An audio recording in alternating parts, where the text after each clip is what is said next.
Ordinary Level, je vous salue.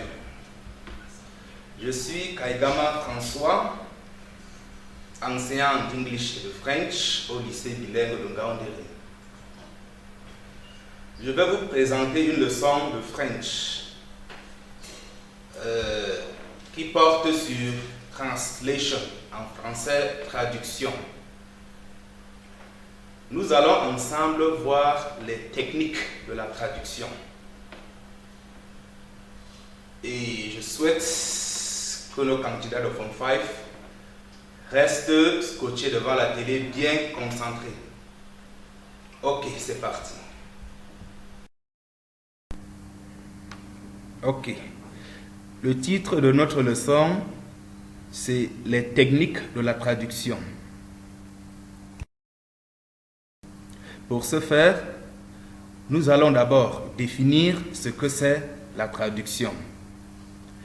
Et ensuite, nous verrons comment procéder à la traduction d'un texte de l'anglais au français.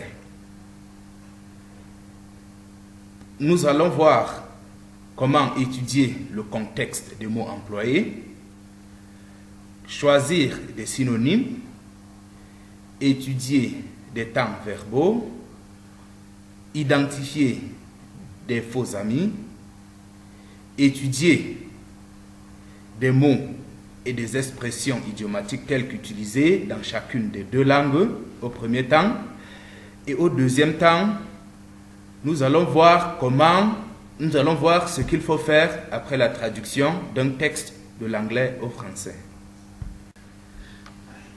Ok. Après, nous allons définir ce que c'est la traduction et après, nous verrons au premier temps comment procéder à la traduction d'un texte de l'anglais au français. Pour cela, nous verrons en 1 l'étude du contexte des mots employés, en 2 le choix des synonymes, en 3 l'étude des temps verbaux, en 4, l'identification des faux amis. En 5, l'étude des mots et expressions idiomatiques telles qu'utilisées dans chacune des deux langues. Nous verrons aussi l'identification des connecteurs logiques. Au deuxième temps, nous verrons ce qu'il faut faire à la fin de la traduction. Ensuite, nous ferons un exercice d'application. Et enfin, nous ferons notre jeu bilingue. Alors, c'est quoi la traduction? La traduction est le transfert d'un message d'une langue à une autre. Elle consiste dans le programme de French en Form 5 à donner la version française d'un texte en anglais. C'est le premier exercice de l'épreuve de PEPA2 au DCE Ordinary Level. Elle est notée sur 80 points et est très délicate, car elle nécessite beaucoup d'attention.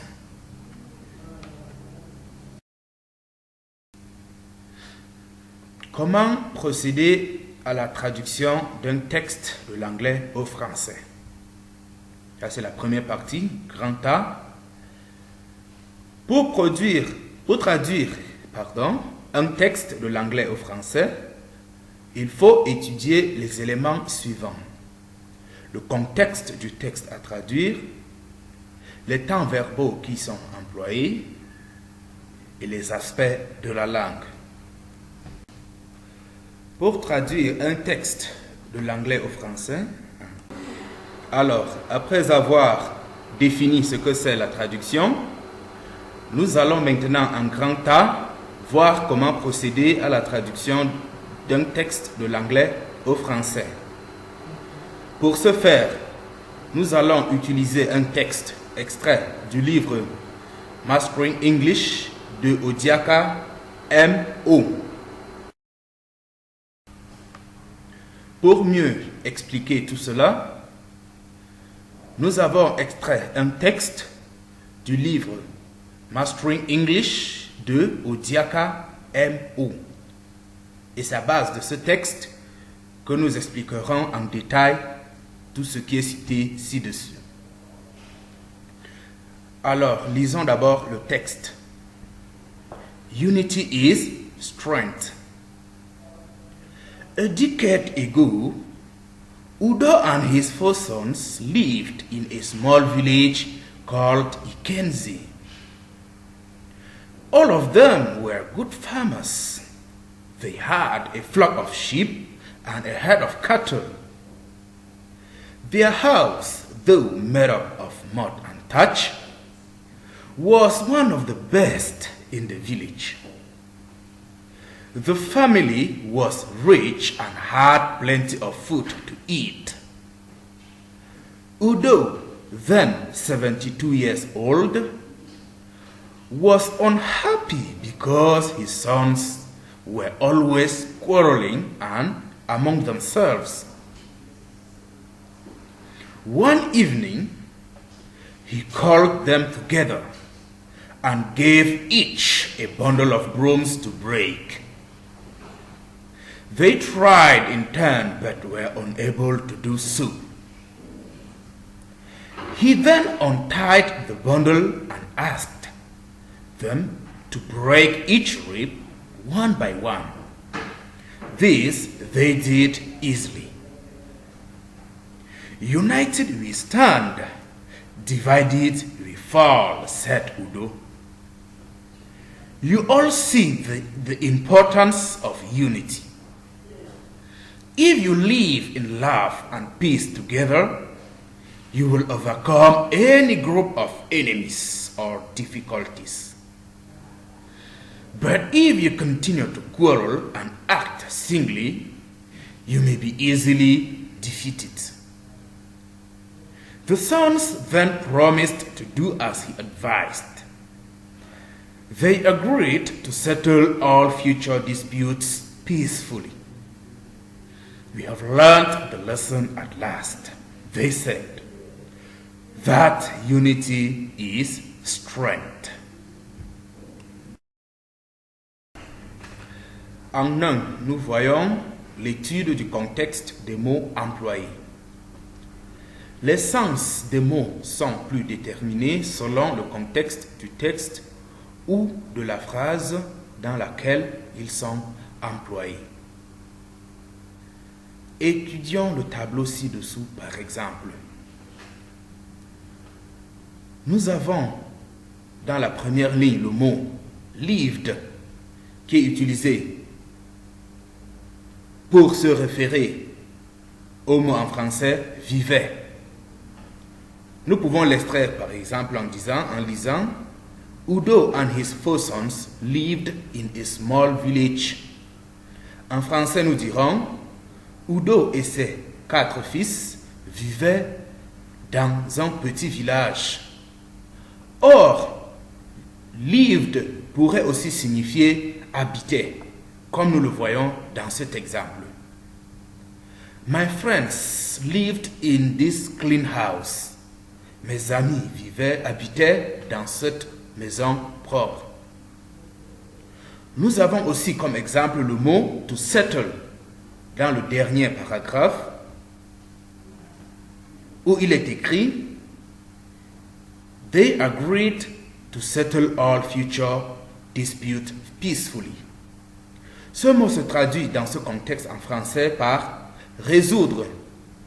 Et nous disons en français, ils se sont mis d'accord pour résoudre paisiblement toute future dispute.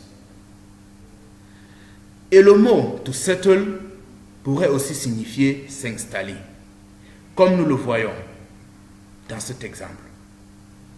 The refugees prefer to settle at the Minawau camp. Et en français, nous dirons, les réfugiés ont préféré s'installer au camp de Minawau. En 2, nous voyons le choix des synonymes. On peut choisir lors de la traduction n'importe quel mot qui renvoie à la même idée ou au même contexte. Par exemple, dans le texte, nous voyons Their family was rich. Le mot rich pourrait se traduire en français par riche, qui s'écrit en français avec E à la fin, ou par aisé, ou encore par fortuné, ou encore par nanti. Et nous pourrons dire, en traduisant cette phrase, leur famille était riche, leur famille était aisée, leur famille était fortunée ou leur famille était nantie. Prenons un deuxième cas. Their house made up of thatch and mud. Made up pourrait se traduire par fait de ou par fabriqué en ou encore par construite en. Ainsi nous dirons leur maison faite de boue et de paille ou leur maison fabriquée en boue et en paille ou encore leur maison construite en boue et en paille. En 3, nous faisons l'étude des temps verbaux. Certains temps verbaux sont employés de manière différente dans les deux langues. Mais d'autres pourraient rester les mêmes. Voyons par exemple quelques temps verbaux employés dans notre texte. Prenons le past simple tense, qui, dans le contexte employé, se traduit par l'imparfait de l'indicatif. Nous voyons cela au premier paragraphe où il est écrit Udo and his 4 sons lived in a small village.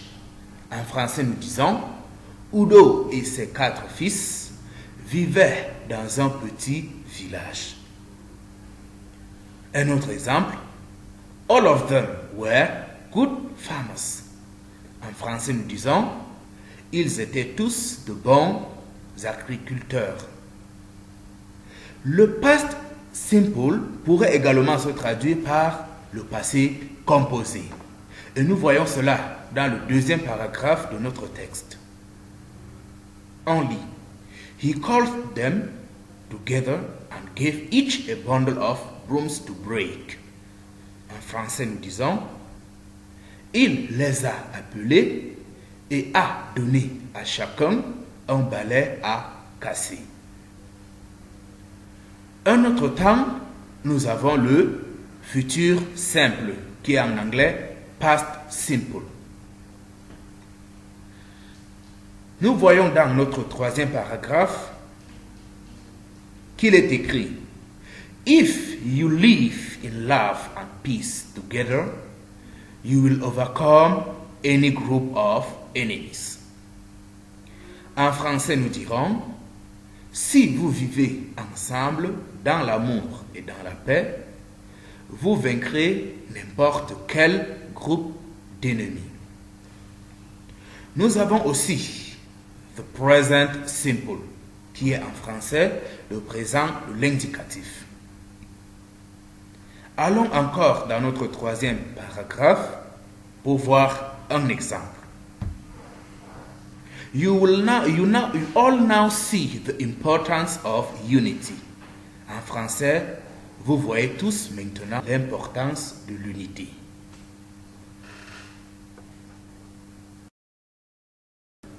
Chers candidats, voyons quelques terminaisons des verbes conjugués au passé composé, à l'imparfait, au futur simple et au présent de l'indicatif.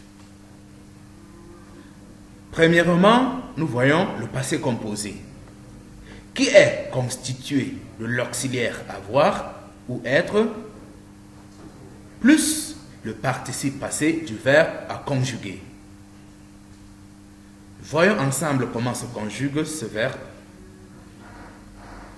Pour la première personne du singulier, nous avons le verbe être ou avoir conjugué au présent de l'indicatif. Nous pouvons dire est ou suis plus le participe passé. Deuxième personne du singulier, a ou est plus le participe passé. Troisième personne du singulier, a ou est plus le participe passé.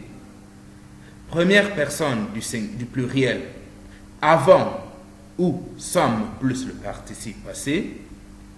Deuxième personne du pluriel, avez ou êtes plus le participe passé. Troisième personne du pluriel, ont ou sont plus le participe passé. Conjuguons par exemple le verbe appeler au passé composé.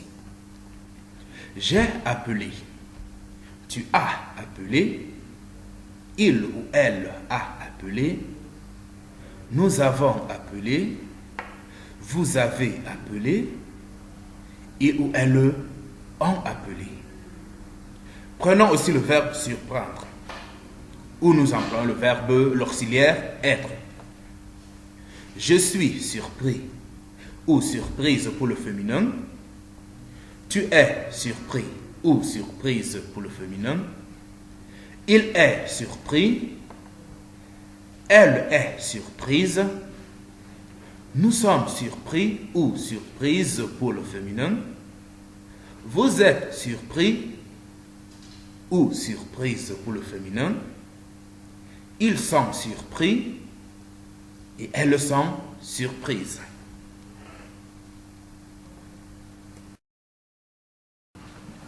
Deuxièmement, nous voyons l'imparfait de l'indicatif. Comme terminaison, nous avons première personne du singulier AIS, deuxième personne AIS, troisième personne AIT, première personne du pluriel IONS, deuxième personne IEZ, troisième personne AIENT. Prenons par exemple le verbe être et conjuguons-le à l'imparfait de l'indicatif. J'étais, tu étais, il ou elle était, nous étions, vous étiez, il ou elle était. Troisièmement, nous voyons le futur simple de l'indicatif. Et comme terminaison, nous avons première personne du singulier RAI, deuxième personne RAS, troisième personne RA, première personne du pluriel RONS, deuxième personne REZ et troisième personne RONT. Comme exemple, nous prenons le verbe vaincre de notre texte. Je vaincrai, tu vaincras, il vaincra, nous vaincrons, vous vaincrez, il ou elle vaincront. Au niveau du présent de l'indicatif. Et enfin, pour cette partie des terminaisons, nous voyons le présent de l'indicatif. Pour voir les terminaisons, nous allons répartir cela en groupes.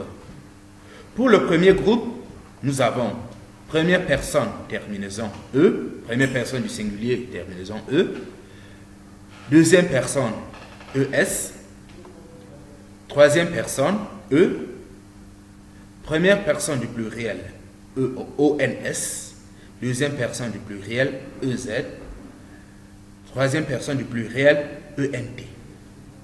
Pour les verbes du deuxième groupe, nous avons première personne, S, deuxième personne, S, troisième personne, T.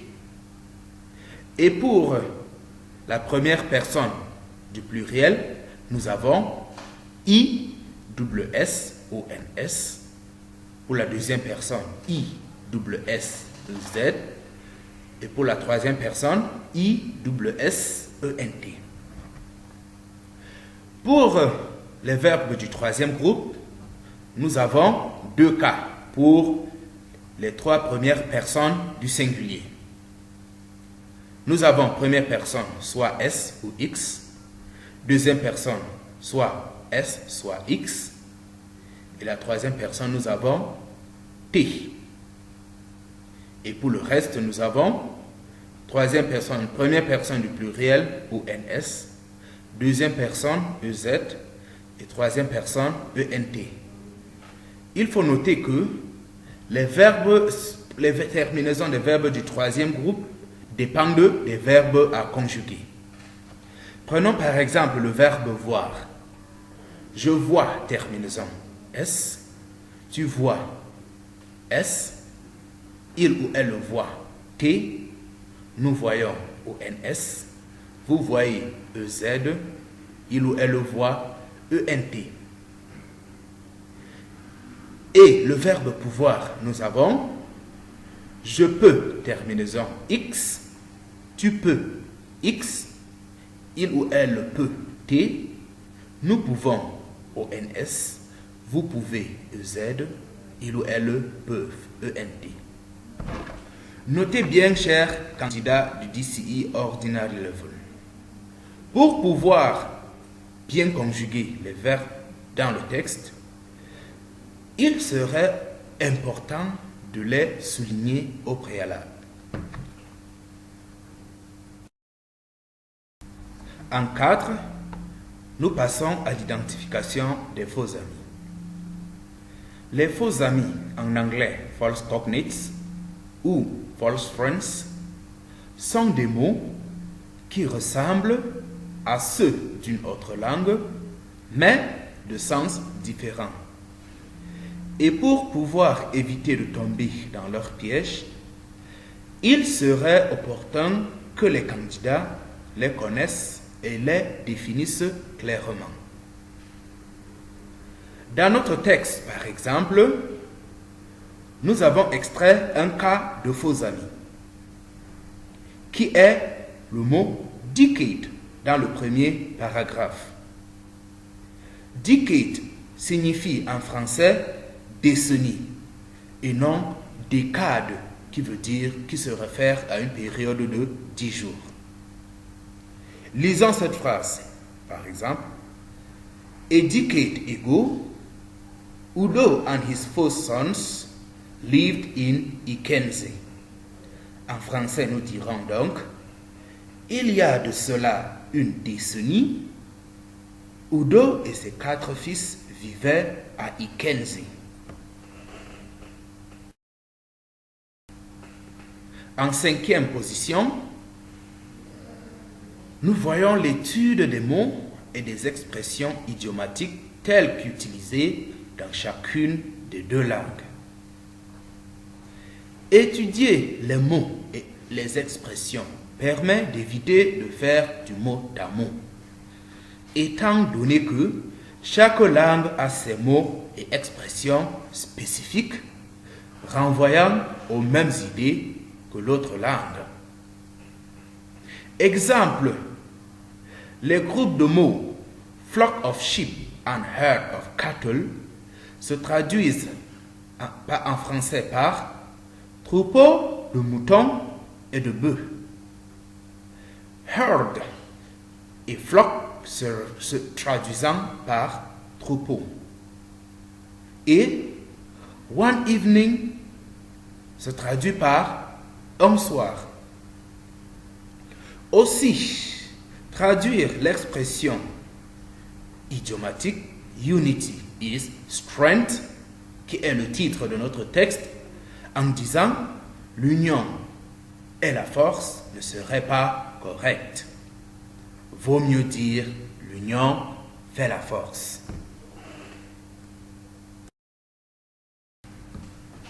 Ok, et en 6, la dernière partie de notre grand A, nous faisons l'identification des connecteurs logiques. En anglais, linking words. Et nous avons extrait de notre texte quelques exemples. Nous avons and, qui est en français, et, but en français, mais, when en français, alors ou donc, et at last en français, enfin ou finalement.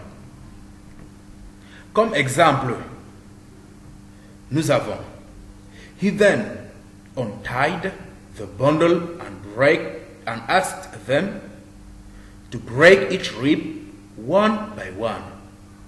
Dans le deuxième paragraphe, et en français nous dirons il a alors ou donc détaché le balai et leur a demandé de casser chaque brindille une par une.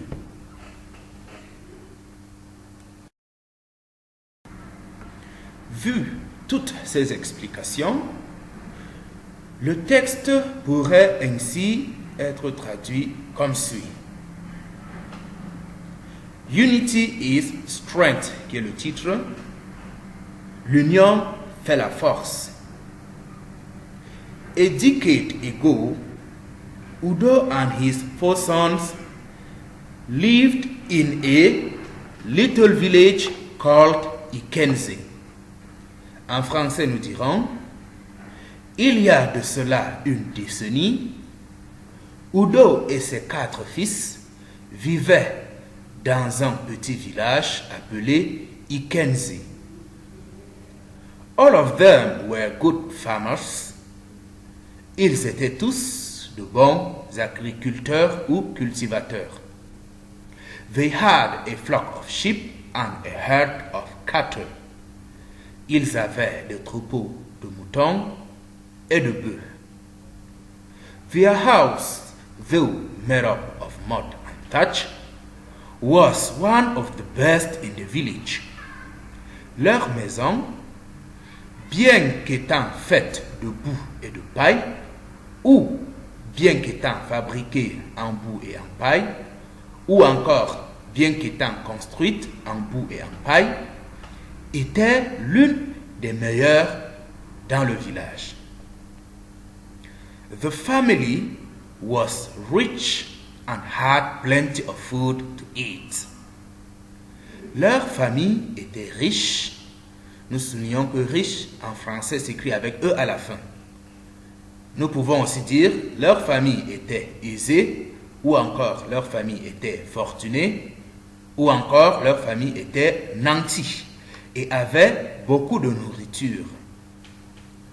Udo, then 72 years old, was unhappy because his sons were always quarreling among themselves. Udo, en ce temps âgé de 70 ans, était mécontent ou triste parce que ses fils se querellaient ou se disputaient toujours ou tout le temps.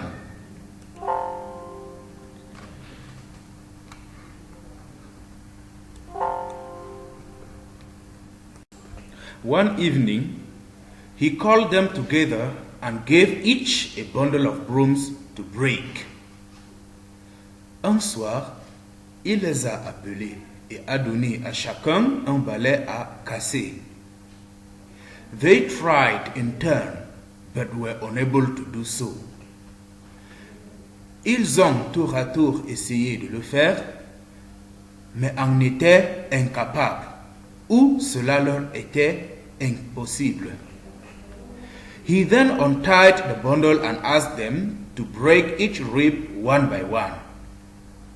Il a donc détaché le balai et leur a demandé de casser chaque brindille une par une. This they did easily. Ainsi, ils l'ont fait facilement ou aisément. United we stand, divided we fall, said Udo. L'union fait la force, a dit Udo. You all now see the importance of unity. Vous voyez tous l'importance ou la valeur de l'unité maintenant ou à présent. If you live in love and peace together, you will overcome any group of enemies or difficulties. Si vous vivez ensemble dans l'amour et dans la paix, ou si vous vivez ensemble paisiblement, vous vaincrez n'importe quel groupe d'ennemis ou difficultés. But if you continue to quarrel and act singly, you may be easily defeated. Mais si vous continuez de vous quereller et d'agir séparément, vous pourriez facilement être vaincu ou abattu. The sons then promised to do as he advised. Les fils ont donc promis de faire comme il a demandé. Ou encore, les fils ont promis de suivre son conseil. They agreed to settle all future disputes peacefully. Ils se sont mis d'accord de résoudre paisiblement ou en paix toute future dispute. We have learned the lesson at last, they said. That unity is strength. Nous avons finalement ou enfin appris la leçon. Ont-ils dit que l'union fait la force. Au niveau de l'enfant. Enfin. Ayant donc traduit notre texte, chers candidats, nous pouvons passer à la deuxième grande partie, grand B. Que faut-il faire à la fin de la traduction? Il faut relire et confronter les deux versions, phrase par phrase, pour s'assurer qu'on est dans le contexte du texte à traduire. Vérifiez qu'il n'y a ni faute de grammaire, ni faute d'orthographe, et que le texte traduit est cohérent. Il faut enfin vérifier la concordance de temps. Passons maintenant à l'exercice d'application. Traduire le texte suivant en français. Ce texte est extrait du livre Mastering English d'Odiaka M.O. Je lis dans le texte. Dada's sharp tongue always got him into trouble with the 4 other children of his age in the small village Ebuti. But whenever exchange of hot words was going to result in a fight, Dada would try to frighten off his opponent by saying, "Just wait, I'm going to call for Ponky." Ponky was feared by all children. He was a skillful wrestler and a powerful boxer. But one day, Dada annoyed Udo and Sizamni so much by insulting their father. They swore to revenge the insult. "How can a boy insult our father and get away?" asked Sizamni. They started running after him. Dada ran until he got near home. Panting like a hunting dog, he shouted, "Ponky, come out, come out." But the latter was down with fever. Udo, who was ahead, succeeded to catch Dada. Sizamni too came up and beat the boy on his mouth before he escaped. Sizamni said to Dada, "You won't insult anybody tomorrow."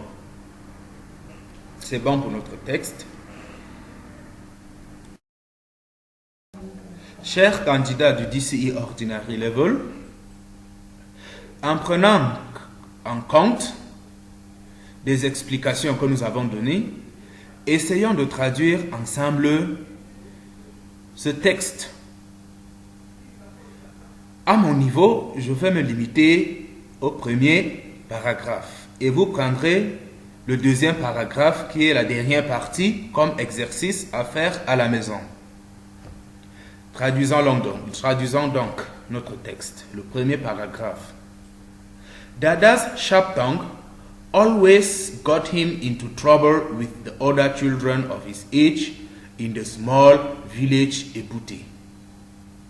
La langue de vipère de Dada lui causait toujours, ou tout le temps, des ennuis, ou des problèmes, ou encore des troubles avec les autres enfants de son âge, ou avec ses égaux, dans le petit village Ebouté. But whenever exchange of hot words was going to result in a fight, mais chaque fois ou toutes les fois que les échanges de mots choquants ou d'insultes conduisaient ou menaient ou induisaient à la bagarre ou à la lutte, Dada would try to frighten off his opponent by saying, "Just wait, I'm going to call for Ponky." Dada essaierait d'effrayer son adversaire ou son opposant en disant, "Attends seulement, je vais appeler Ponky." Ponky was feared by all children. Beaucoup d'enfants avaient peur de Ponky. Chers candidats, c'est donc à vous d'aller continuer avec la traduction de ce texte. Dear televiewers, dear candidates, it is now time for our bilingual game. We are going to summarize the lesson in English. To translate a text from English into French, candidates must do the following. Study the context of the text or sentence in which words are used. Make sure there is concord between verb tenses from one language to the other. Find out false cognates or false friends. Study the forms of idiomatic expressions in each language. Bring out logical connectors which are corresponding and appropriate to the ones used in the other language. Avoid literal translation and language mistakes. At the end of the translation, the candidates must confront both versions to check if everything is correct. And that would be it for our lesson today, dear candidates.